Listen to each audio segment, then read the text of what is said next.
We run a family business in Corowa of about 7,000 acres, and it is beef cattle, prime lamb, grain and irrigation. There's two ways of getting into farming. You're either born into it or you choose it as a career. I was born into farming. I was always brought up on a farm. I never played sport. All my weekends were dedicated to farming. When I left school, I joined TAA as an aircraft maintenance engineer apprenticeship. But whenever they mowed the in between the runways at Tullamarine Airport, I could smell the mowed grass and I just wanted to be home. So when Dad said, "Are you ready to come home?" I said, "I'll be there tomorrow." This is one of the most heavily cleared areas of New South Wales, and the property hadn't had much sort of revegetation work done with it. So that's when I started to plant in areas that would not be affected by our farming operations. I thought I'd deterred the kids a little bit because at a young age they were out there helping me plant trees.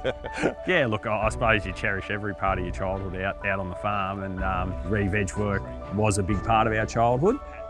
You never really knew why you were out in the field, you didn't have that perspective, but certainly, you know, coming forward 25 years from when that started, you can see why we were out there. The rewards are just enormous. The attractiveness of the place, the amount of bird life that we have, and also the shelter for crops and stock. Shelter belts, or what are typically sort of linear revegetated areas, are really important for shelter for your livestock. Taking that wind chill down and increasing lamb survivability, giving them somewhere to get out of those harsh cold winds on a cold winter's day. At first I thought that the trees might have an adverse effect on the cropping side of the operation, taking moisture out of the soil. But the bigger advantage of the trees is that it breaks up the wind velocity. So you can see up to 100 metres into the paddock downwind of the trees that the crops looked a lot healthier than actually the rest of the paddock. So reducing that wind velocity was greatly important in the productivity of the property. It's been very strategic about how we've re-vegged the farm, you know, the best bang for buck. With the larger equipment, I found that the corners of the paddocks were being underutilised for cropping, so that gave me a great opportunity to plant trees in corners of paddocks. Nearly every fence line has a tree line along it, and in some areas that were just too rocky or too hard to farm, we also planted. Tree lines or shelter belts aren't a new concept.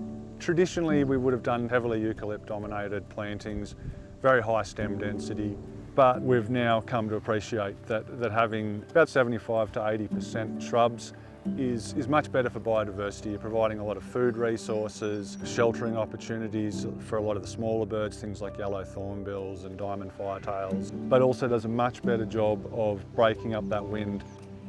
There's also huge pollination benefits. Having that woody vegetation is really important for providing alternative hive locations for things like the European honeybee, but also a big swag of native pollinators.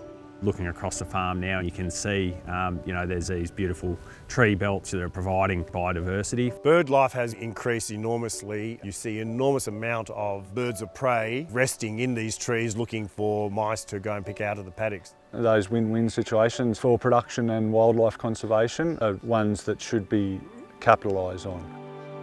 Not everything will work on every farm, but there is something that every farm can do.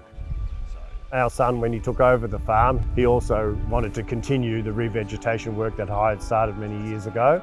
And so every year he says, you know, Dad, where are we going to plant next? You never know what the next generation's going to bring.